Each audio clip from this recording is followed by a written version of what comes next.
8日父亲节这天，台南市议员参选人陈金晶甲陈宏宇两人共同发送鸡排给民众，但这并不是什么父亲节礼物，而是因为日前曾经讲过，若是佩洛西成功访问台湾并带一枚，就要以欢喜的心情请民众吃民主鸡排。今天发这个民主鸡排，主要是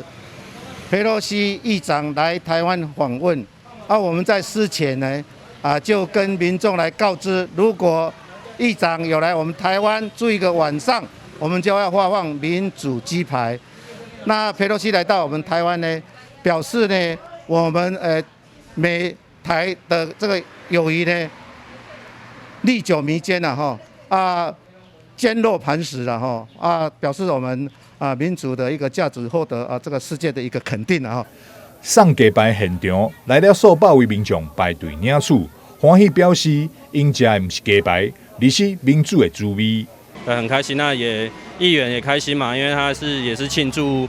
就是美日这方面关系的友好这样子。对，然后民主鸡排，我吃的不是鸡排，我吃的是民主的味道。陈金晶甲陈宏宇这次总共准备了250份的鸡排，这打开放领取，短不到10分钟的时间就全部发送了，显示出民众对着有民主滋味的鸡排特别介意。台美友好，欢喜吃鸡排。台南新闻张硕维采访报道。